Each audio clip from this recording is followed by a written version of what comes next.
And what's so funny is that, like, Nikki was doing so much behind the scenes. Like I said, she had several different titles, okay? But when she died, they blinked over her death. We didn't even see, did we see her funeral? All we saw was black cars. Child, that could have been anything. Like, they breezed over her death so quickly. And I'm like, you know what? Nikki was unappreciated. So I feel your pain, Nikki. And another thing, too, I have to get on this part. Another thing is, like, Rachel moron. That's what I'm gonna call her, because her last name was Marin, but she was a fucking moron. You're selfish, you're dumb, and you're rude. Your sister out there already mad because she a fucking secretary. Now she out there feeling bad for herself because she coming on to the nigga who wants you, the easy bodyguard. Okay, so she out there feeling sorry for herself, singing about Jesus love me. Okay, now granted, Nikki can't sing for shit. Alright, no, we know that. But while she's out there having her moment with God in the mountains, let her have her moment with God in the mountains. Jesus loves me. Oh, yes, he does. Jesus loves me. Oh, yes, he does. Now, granted, it was dry as fuck. And, you know, it needed some But Rachel, a.k.a. Whitney Houston, knowing that you had that powerhouse voice, you could have came in a little softer. You could have came in with a harmony, a little soft harmony. You know what she did? For the Bible tells with the me so holding the note.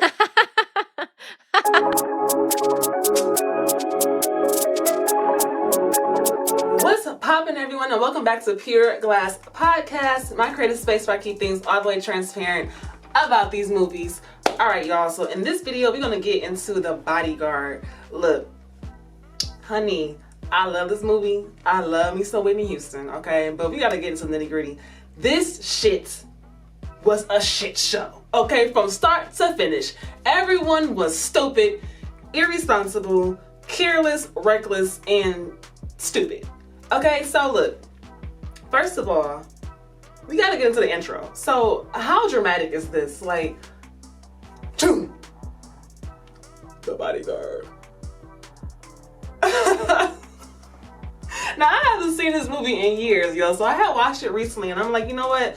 I want to do a deep dive on this. Let me refresh my memory and see, you know, what I can talk about. Because I remember some parts, and I'm like, Rachel was a hot mess. I remember the sister. I remember, like, some stuff. But there were some things that needed to be filled in the blanks. And so I had watched it recently, and I'm like, okay, why did it start off like that? So Kevin Costner and Whitney Houston did the damn thing. Like I said, I truly love this movie. But what I like to do in this podcast, for anyone who is new here, I like to dissect things. So I don't review the movie per se. Like, I may do that sometimes, but for the most part, it's more of a character analysis and like a deep dive on character flaws and just relationships and stuff like that. So my whole thing is this. Now Frank Farmer was a very good bodyguard. When it came to Rachel, like I said, her team was stupid, careless, and reckless. You can easily just get up into her mansion, give a random name, and then just let you through the door. So, you know, he did what he was supposed to do as regards to, like, securing the place. Okay, he gave them new intercoms that connected. Okay, the audio was clear. He gave them some working gates. You know, he gave the driver a raise. You know, he promoted him to a higher level. Like, he came in and really did what he was supposed to do. Okay, now the problem that I have with Frank Farmer is that he's a hoe. So look, within a week, Rachel got in his pants. And I know that it's typical that guys be like, oh, yeah, I got her, she's easy. Like, it's so typical for guys to label the woman as easy. But no, the men are easy too. Because she hired him. She the one with the money. Now, he can say that's her client, but I feel like he's her client, because I'm hiring you to do a service for me. You might be a client, to him, she might be a client of his, but I'm paying you. So technically, you're working for me. Okay, so he's a hoe, he easy. Now granted, we all grown and they grown too, but why you drive hopping so much? You just fall in love with every female client you got?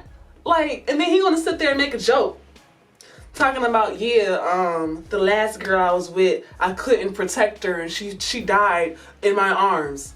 Then he gonna say, nah, that was a joke. She fell out of love with me. No, nigga, you killed her. Okay, like, I truly believe that if he get his feelings involved, you will get killed. Okay, like, I just don't think Frank Farmer is that type of guy who can just put his heart in an ice box. He protects leading with his heart. Now, Rachel up there getting ready to do her night routine or whatever the fuck she about to do. Within a week, here's Frank Farmer in the guest house blasting one of her songs.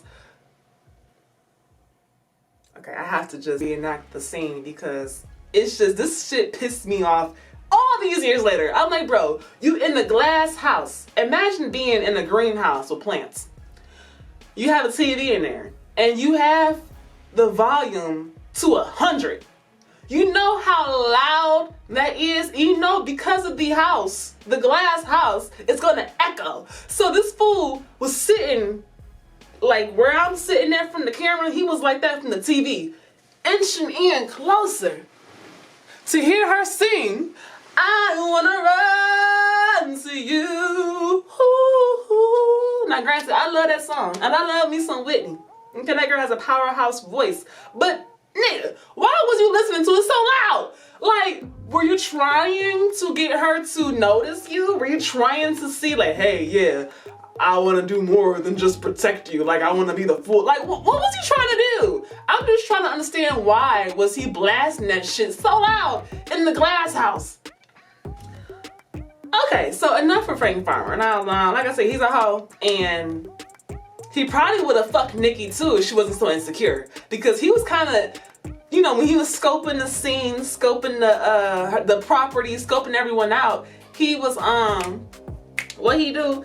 He went up to, what's your face? He went up to Nikki, who was like practicing her dance moves, and he was talking to her. She was like, oh yeah, looking at her little walls and stuff. Yeah, I'm the owner who had this room, and this is our wall. Yeah, me and Rachel used to sing together. It was obvious who was the star. Like, she gonna put her mouth like, gah.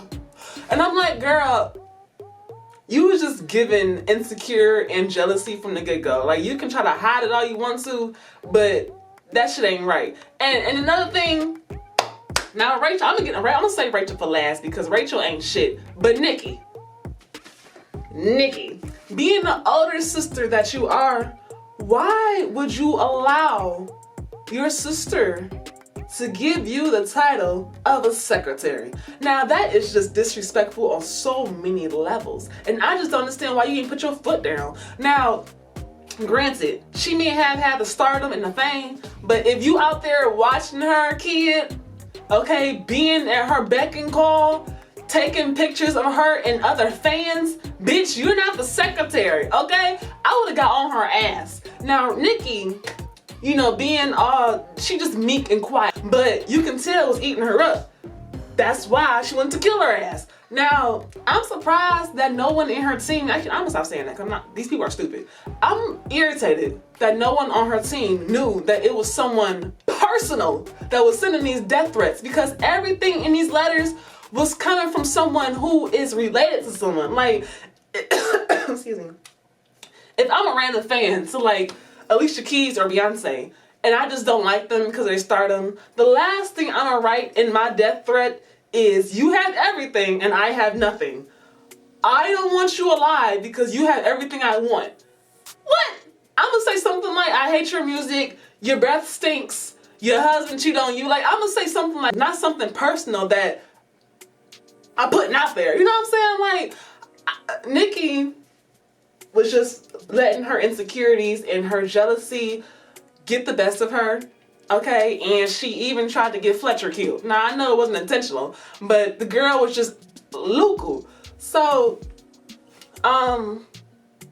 yeah, and you know what? Shame on Nikki for accepting that secretary role, but shame on Rachel for giving her sister that fucking title. Because if she's taking care of your kid, helping you with all your events and your shows and being at your beck and call, doing everything for you like a secretary would do. You should give her a title with some more respect. Okay? Ain't no way in hell I would introduce my sister, who's also a manager, my personal assistant, my babysitter. You know, she has a lot of different titles. I would give her more of like a, yeah, this is my ace boon. This is the HBIC. This is my sister who holds everything down. She is my eyes and ears when I'm on stage.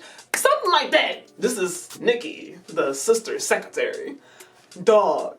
But you know what? Like I said, Rachel ain't shit because she named her kid Fletcher. That is just disrespectful. That's just a low blow. You name your kid Fletcher, your sister is a secretary, someone's sending you death threats, and you out on stage having people dancing with you. Like, I just don't get it.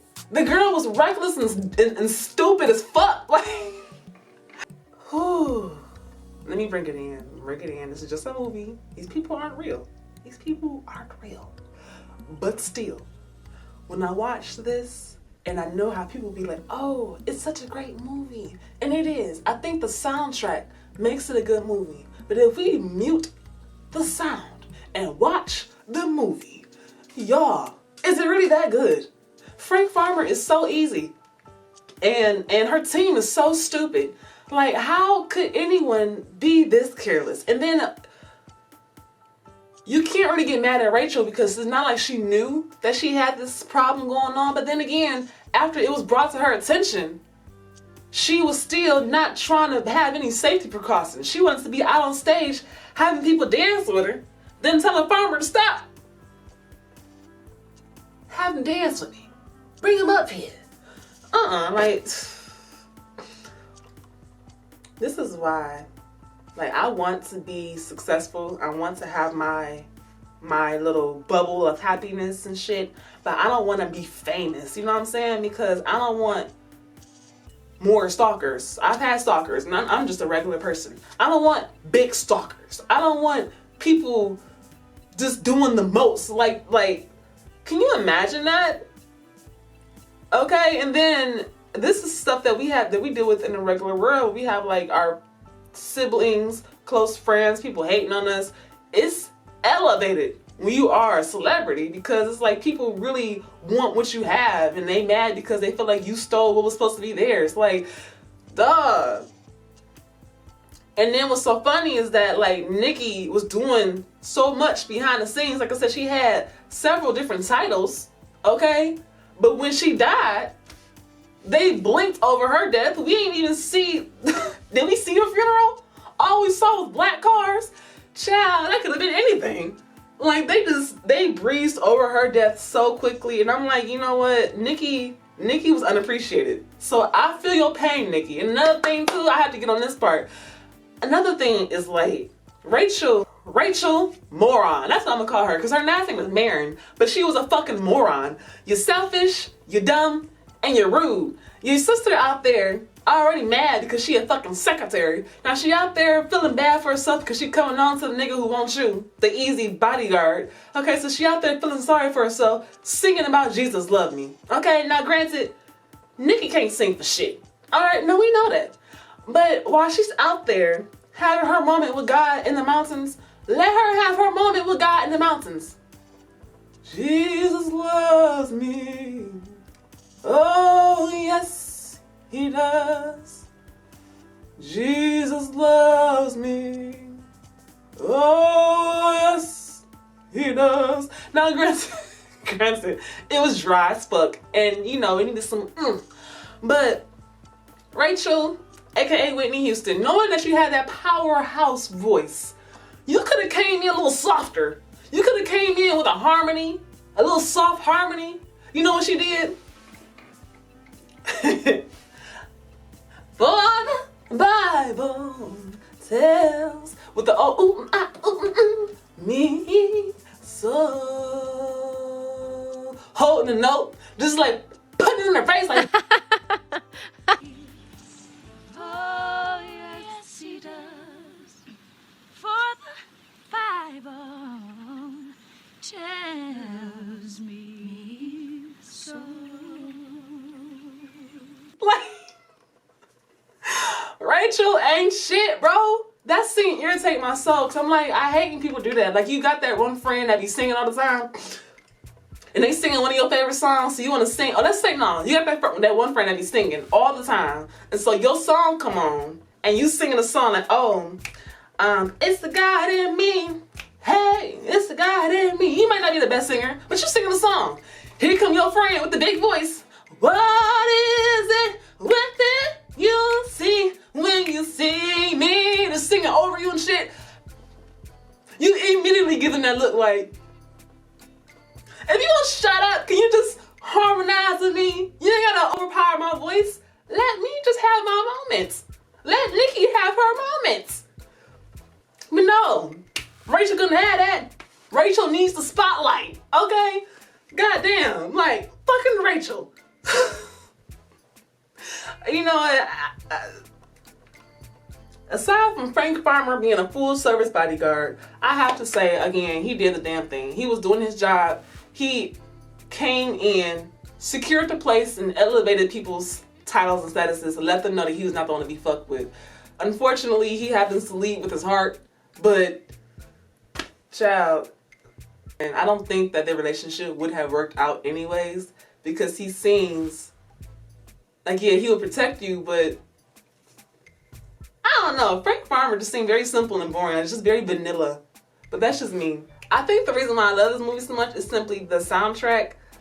Whitney Houston did an amazing job in this movie. If you ever watch her other films like Waiting to Excel, Cinderella, within that same, Preacher's Wife, yes. She played a more calm, soft-spoken type of woman. So to see her in The Bodyguard, where she's more of a diva, more loud, in your face, kind of bitchy, you know, I like that. So Whitney Houston definitely was in her acting bag in the 90s. She did that for sure. In a powerhouse voice, of course. Who hired this man? Who really hired him? Was it the black guy, Davini, or was it really Rachel? Because this guy was just out of pocket from start to finish. Falling for Rachel that quick. I feel like HR should have got involved. If she even had an HR, but her team's so fucking sloppy, I don't even think they know what the hell HR is. So that is just wild. This movie was just dramatic as hell from the start to finish. We got the intro like boom, and then the ending is like, you know, she running up to him on the plane, giving him this dramatic ass hug. I'm like, okay, girl, did you call him afterwards? Did y'all rekindle the romance? Or was that the most dramatic ghosting of all time? Like, what's the tea? So that is my deep dive on The Bodyguard and the characters. You know, child, this movie was a hot fucking mess. I have a love-hate relationship with it because I'm like, it's good. I like the songs, but at the same time, it's like silly. Like, it's just no. Alright, y'all. That's it. That's it for this episode. Let me know y'all thoughts on The Bodyguard and this podcast. Leave your comments below, and I'll see y'all in the next one. Bye.